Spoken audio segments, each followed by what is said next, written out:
Hey, what's going on, movie lovers all over the world? This is your boy Testify to the Music, aka Mikey Savage 21, bringing you another movie review segment. And today we're going to be breaking down the top 10 horror movies of 2010 all the way to 2016 in honor of the new film Lights Out, which is set to premiere this Thursday and gets a wide release on Friday. And if you guys have seen already, it's getting like mad buzz. I'm actually going to see it this Thursday at the AMC with one of my buddies, and I'll actually hopefully have my review up that Friday morning so you guys can get a fresh little taste of what I think of this movie. But I am not alone on this video to do this top 10 countdown list. I actually got a buddy of mine. We've done a couple of videos together, and it's been a while, so I thought I'd bring him back on and let him throw his 2 cents in. But with that being said, let me introduce you to our guest, Dez HD. What's up, Dez? Hey, what's up, y'all? My name is Dez HD, and I do videos on life, fashion, and entertainment on my YouTube channel. So if you're interested in stuff like that, be sure to check me out. Yes, and I'll make sure I have a link in the description so they can go follow you. If you haven't already, pause this video, go look in the description of the video, and go subscribe to him right now. Believe me, he's got some great content, and if you want to laugh your butt off, he has some funny content on there as well. He probably doesn't say it enough, but he actually is kind of funny and comical in his videos. Appreciate it. But alright guys, I got a top 5 list and he has a top 5 list, and we're just going to pretty much ping pong this back and forth. So Dez, we're going to start off with you. What do you have as your number 5, man, as one of the best horror movies from the year 2010 to 2016? I actually have to start off with the Resident Evil franchise. Now, I know a lot of people are saying, it's really not horror, it's more action, and I agree. But the only reason I'm saying Resident Evil as my number 5 is because I enjoyed the first one. And if you watch the first one, you're going to eventually watch the rest of them. But, that's why I started off at the top with Resident Evil. It's good. It's not the greatest thing that you'll ever see, but if you love horror games, which I do, it's worth checking out. So, make sure you check it out. Yeah, I as a film lover and a horror movie lover, I have actually seen all of them in theaters, excluding the first one. And he's right. The first 2 started off real, as actual horror with mixes of action in it. But once you get to the third one, it kind of takes off, and it just becomes this big action franchise. And it's actually about to get its final chapter, as so they call it. Thank God. This upcoming, I know, right? Yeah. Still gonna go see it. As awful as it's probably gonna be, we're still gonna go check it out. Oh yeah, of course. It's just like the Transformers film. We all know they're gonna be horrible, but we still go see them anyway. Right. Because there's always always that glimmer of hope that it's always gonna be better than what it last one did. Right. It's like you already seen the first 2 or 3, so you might as well just go ahead and finish it off. What do you guys your number 1, man? All right. So for my number 5, I have The Cabin in the Woods. It's a mix of horror and comedy. And for those of you who have not seen The Cabin in the Woods, what have you been sleeping under a rock? It came out in 2010, and it's directed by Drew Goddard.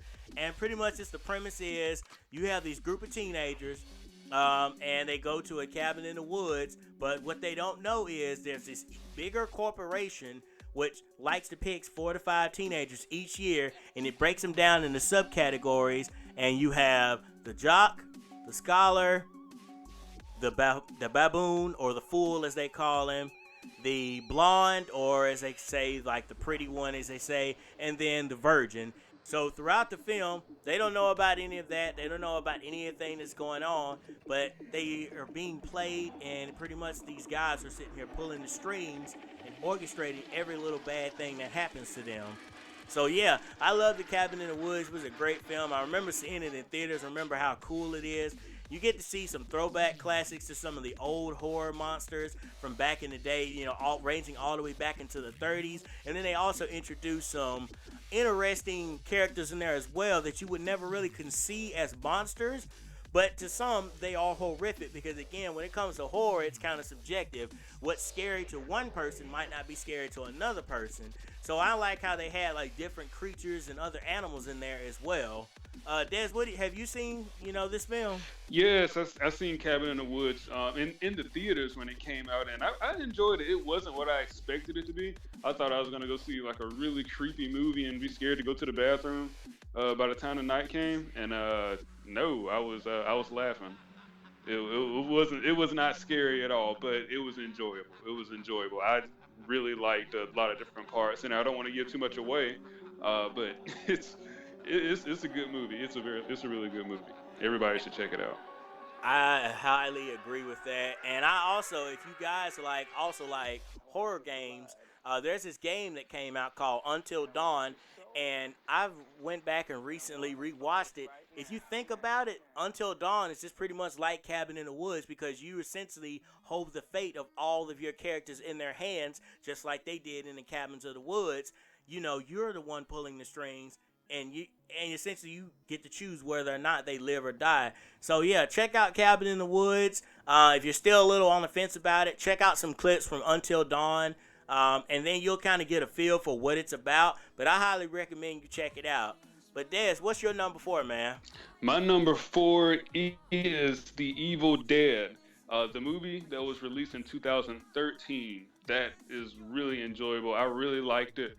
I just recently found out that I believe, correct me if I'm wrong, but they have a series on Stars right now. Yep. And it's everybody said it. It's really good, but a lot of people didn't really enjoy The Evil Dead. You know, a lot of people are on the fence or just really don't like remakes, and I don't blame them.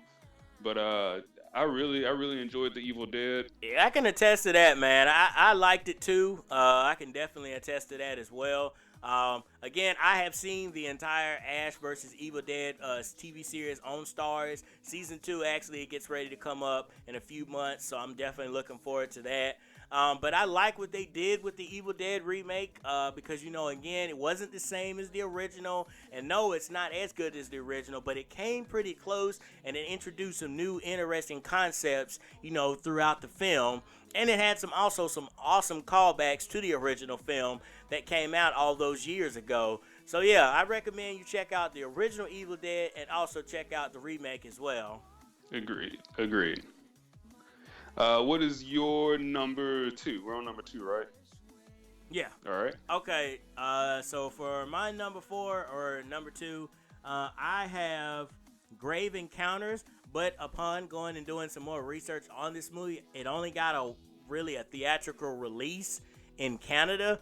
But I do recommend you go check out Grave Encounters. But we want to do films that have been like both released worldwide, both in theaters here in the U.S., Canada, and everywhere else as well. So I'll take Grave Encounters off my list and instead put You're Next in there. And it came out in 2011. It was directed by Adam Wingard. Essentially, what you have here is you have this son who has a new girlfriend. They've been dating for a while, and they go visit his whole entire family in like this remote like house. It almost looks kind of like a castle.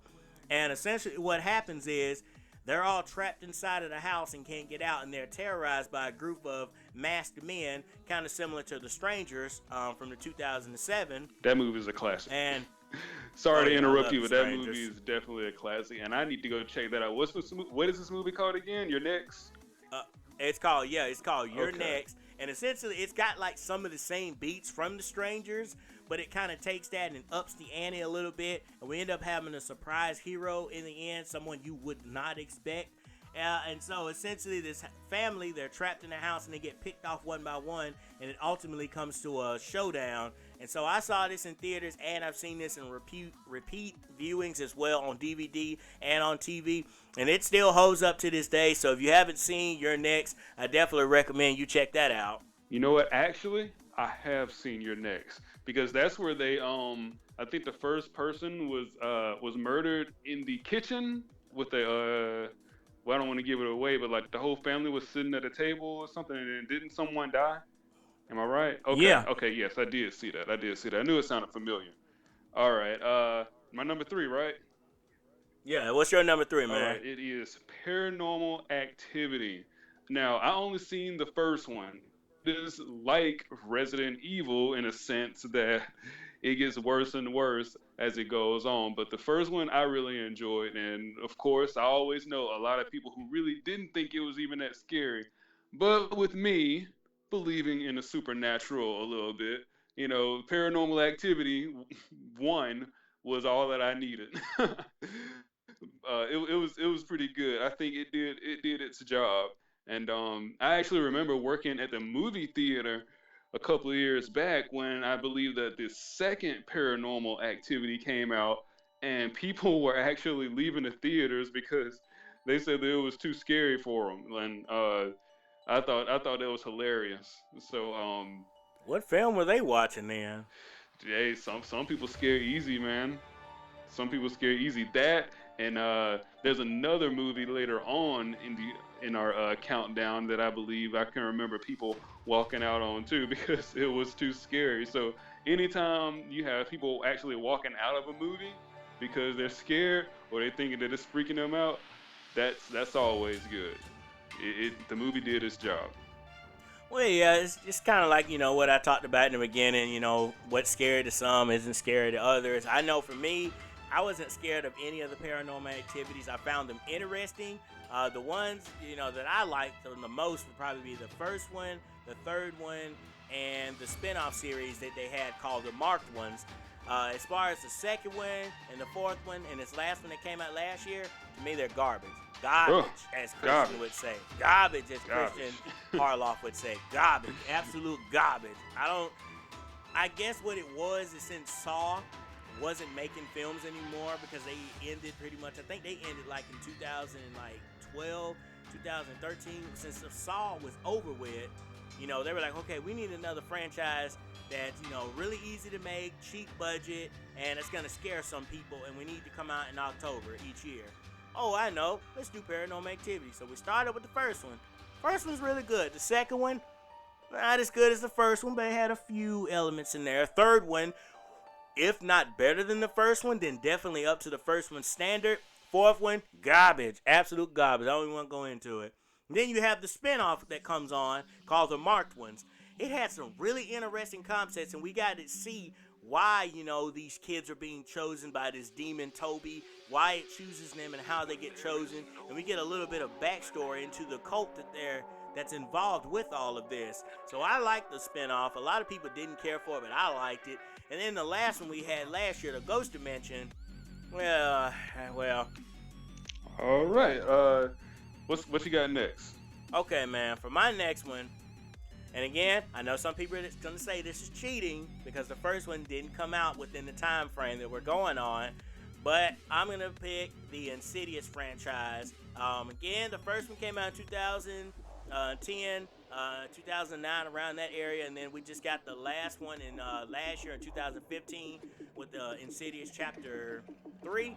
And so pretty much what this is the Insidious franchise is about this family. The first two focus in specifically on this family, and this guy named Josh and his son has the ability to astral project himself out of his body into his dreams and go into something what they call the further, and he's able to communicate with the dead. He can check out things, and one day he ends up going too far and someone ends up capturing him in the further, and so he goes into a comatose state. Now, in reality, we see him as being in a coma, but eventually later on, some hauntings start happening, and they think, oh gosh, our house is haunted, so they move, and so they're like, well, why are the hauntings still happening? And then eventually they have this paranormal investigator come in named Ellis, who explains to them, it's not the house that's haunted, it's your son that's haunted. So that's the first one focuses in on the son, the second one focuses in on the dad and what he's going on, and the third one is a prequel to the first and second one, and it takes it back to the origin story of Elise and how we get first introduced into her, and essentially the whole concept of what it means to go into the further, pretty much. So yeah, I recommend checking out the Insidious franchise. I loved it. James Wan directed the first two. The second one, he directed the first two. The third one was directed by somebody else, but he still had a little bit of overseeing power when it came to that, because again, the Insidious franchise was his baby at the time. It was one of his biggest hits that he had going on. So yeah, Dez, have you seen any of the Insidious films, man? I have not, but I am really, really interested in checking those movies out. I may even go try to check them out tonight. I do not think that they're on Netflix, but I'm gonna make sure to even if I have to go to Redbox, I'm gonna at least check out the first one and see what else is coming next. I have another another memory when I was working at the movie theater that we have in town. I think that I was actually watching Insidious, and it was even, I don't know if it's the first one or the second one, but you'll know by the scene that I'm getting ready to describe. I was like just sitting like I was sitting on the side, like where people walk through before they sit down. Yeah. I just came in and checked the theater out, and I remember I was just sitting there watching watching what was going on. I didn't want to stay in there too long because people were already telling me that it was kind of scary, and I know how I am, so I'm not gonna sit there too long and watch it. But I went in there to check it out for a little bit. Then there was this scene where this lady, she was just, I think she was just sitting in the kitchen or something, Oh, and I know then exactly what scene you're talking about. and then this red and black thing just comes from behind her and like screams. Yeah, that freaked me the hell out, and I got out of that theater and I let everybody else clean it because Yeah. Dez wasn't doing it. None of that. I know I like to exactly sleep what at night. I know exactly what scene you're talking about, my friend. I know exactly Was what that scene. was that on the first one? Yes, that was on the first one. His name, I think his name is the Red Faced Man or something like that. I Right. could be getting it wrong. If I'm getting it wrong, please let me know down in the comment section below. It has been a minute, and they don't really use him that often after the second film when he get into prequel territory with Chapter 3. Yep. Yep. None of that. None of that. That did it for me. And that was the first one, right? Yeah, that was the first one. Okay. Yeah. Yeah. I'll uh I'll watch that with a pillow or something with somebody beside me. Okay, I got you, man. um. All right. Where are we? We're at the second to the last one, right? Yeah. Okay. My fourth one is It Follows. I apparently this came to the theaters, but I only seen it on Netflix, and I was really impressed by it because it was one of the movies that it was low budget. I heard that it was low budget. The Mm-hmm. story was unique. The story in a nutshell: STD Demon. Pretty much, S- yeah. STD Demon. You come and it follows. Pretty much, yeah. This also, coincidentally enough, is also on my number two list. And this guy, it's about this guy named David Michael Mitchell, who is like new to the scene. He hasn't really did much. He got a lot of accolades for it. And like Dad said, it's pretty much a modern take on like what it means to catch STDs. But if you want to know a little bit more about what it means, I got footage in the background going on, but I'll break it down just a little bit more for you guys. Pretty much, there's this curse that has been passed down. We don't know who originally the curse started the curse or how it was started. Apparently, they want to do a prequel to this film since it got so much money and did so well.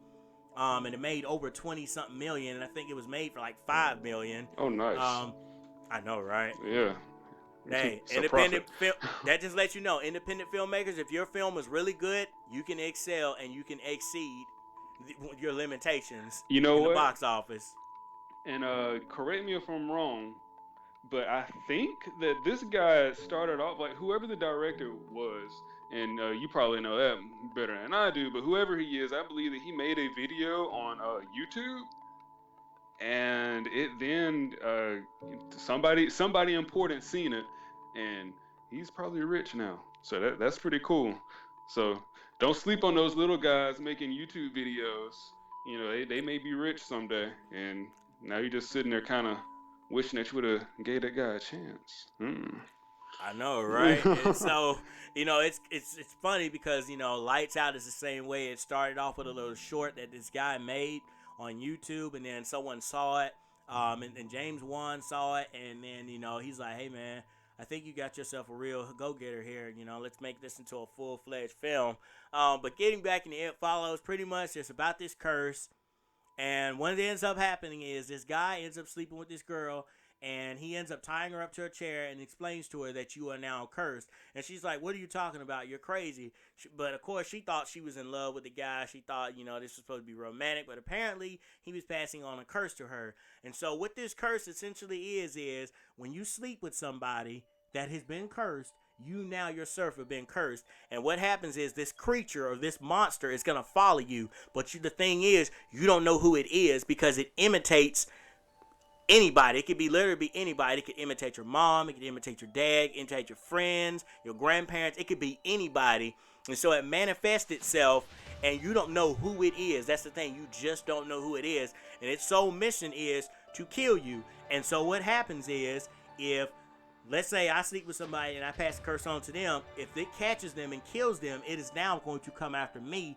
And it's going to keep the cycling going backwards until it finds the original person who started the curse and kills them. But there's a way to break the curse. If you sleep with somebody that you're in love with and you have been cursed, but you sleep with someone you're in love with, it's kind of been broken. So that's pretty much, a modern day take on what it means to have STDs, because once you sleep with somebody and you catch an STD, you are stuck with that thing for life. And it's going to haunt you for the rest of your life. No matter who you try to be in a relationship with, it's going to haunt your dreams. Yeah, kids, so wrap it up. That's the moral of the story here. Or don't do it. Put a chain on it and don't do it. I plead the fifth. What we got next? All right, man. So what do you have for your last pick, man? I have VHS as my last pick. Now there have definitely been scarier movies within the past 6 years. I just really enjoy VHS because it's really unique. It's actually not even really that unique, because there's been lots of films that have went with the found footage type style, but I really enjoyed the fact that they used a different director for every short story that they had in the film. So that was pretty neat, and I guess I just found that out not too long ago, but that explains why all of the stories were so different. It's kind of like the film Trick or Treat in 2000 that came out in 2007, where you have this big overarching story, but then there are other little mini stories that also affect what's going to happen in the big main plot of the story as well. I need to check that out then, apparently, because I love when movies do things like that. I love that, so I need to check that out. That movie is called what again? Trick or Treat? Yeah, Trick or Treat. And it's directed by oh gosh, what's the guy's name? I'm spacing on his name, but he just came out with a film that came out around Christmas time called Krampus. All right. Nice. That's all I got for VHS, man. I really enjoyed the movie. It's a classic. All the rest of them suck, in my opinion. But the first one was really, really good to me, and I enjoyed the first short film. It was excellent. I didn't see it coming. Other people said that they could see this story coming from a mile away. I really enjoyed it. I did not see that ending coming. And a little fun fact: the guy who directed You're Next also directed, the main subplot along with VHS. So that's kind of a little tidbit in case you guys didn't know that. I am, on the other hand, I love the second one. I actually think the second one was better than the first one. But then the last one that came out, VHS Viral, garbage, as Christian Harlow would say, garbage. Don't even watch it. Don't even watch it. It made absolutely no sense. I gave it a chance, and it started off okay with the whole viral concept about a video going viral. But then after a while, it just lost me, and I was like, all reality has been lost. This is stupid. So, yeah, I love the second one. I think it's actually better than the first one. But Des, I respect your opinion about not liking the second one. I highly respect that, man. So, yeah, I say check out VHS 1 and 2. And if you want to check out 3, you can. If you're one of those completists that's like, okay, well, I like to watch series all the way through, no matter how bad they are. So I'll go watch it. Why not? Be a completist like me. And actually, one last thing, VHS is the first one is actually on Netflix right now. If you all want to go ahead and check that out, you will not regret it. You'll like it. It's nice. It's nice. I agree. Okay, getting to my number one. But before I get to that, I got some honorable mentions here. I'm just gonna kind of rapid fire through some of these. I got My Soul to Take.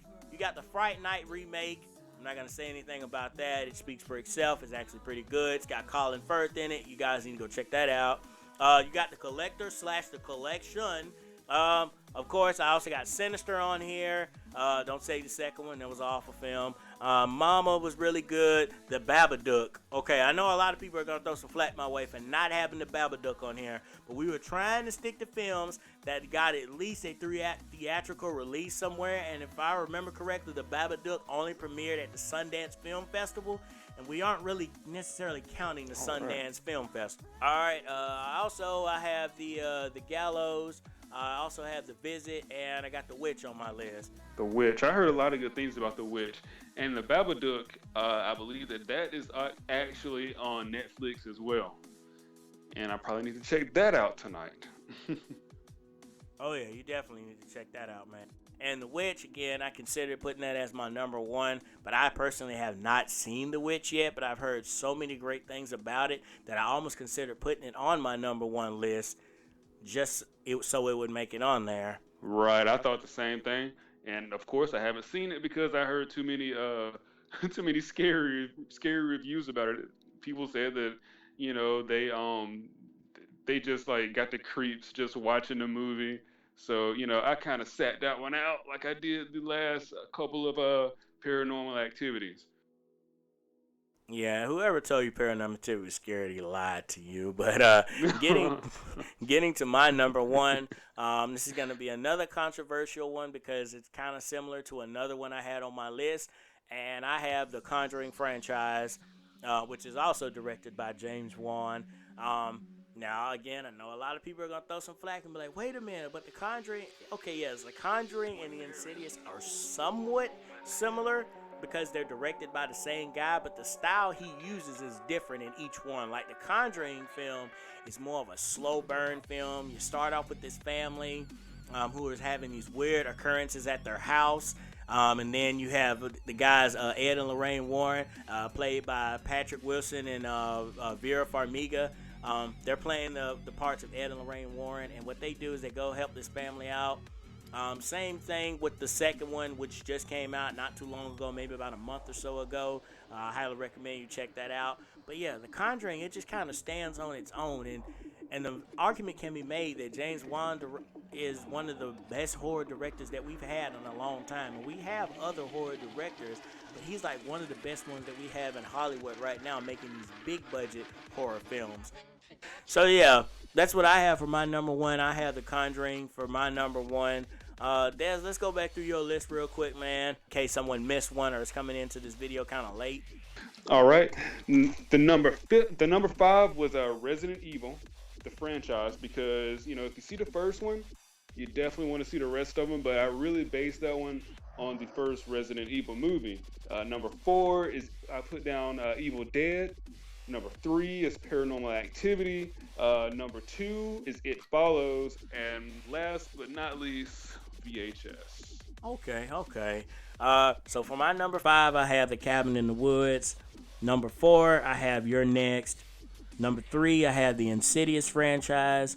Number 2, I have It Follows. And then for number 1, I have the Conjuring franchise. So guys, with that being said, we're going to go ahead and wrap this video up. But this conversation doesn't end here. Jump in the comment section below and let us know what you think of our list. Do you have your own top 5 list? Post those down in the comment section below. If you like this video, thumb it up. If you disagree with our list, then thumb it down. I totally understand. Again, horror films are subjective, and what is scary for some might not be scary for others. Like, some might not find Resident Evil scary. Some might not find Your Next scary. Again, it's all subjective, but I'd love to know what you guys think in the comment section below. Des, you have anything else you want to say to the audience, man? Nothing, man, but thanks for having me on. And if you guys enjoyed this video and you want to hear some more of my content on YouTube and Facebook at DesHD, that's where I make videos on life, fashion, and entertainment. Right now, you're going to find a lot more life and entertainment, not so much fashion, but hey, I haven't been doing this too long, so, but check me out, though. Check me out. All right, man, and I'll definitely make sure I have all your information down below so they can go subscribe to you and your awesome channel. You guys can follow me on all the social media sites at I Am Testify, or just simply type in Testify to the music. And hey, it's me. Thank you guys so much for tuning into the video. If you liked it, make sure you smash the thumbs up button. If you didn't like our list or you disagreed with it, smash the thumbs down button. I totally understand. Either way, it helps out the channel immensely. Let us know what your top 5 list would be of the best horror films down in the comment section below.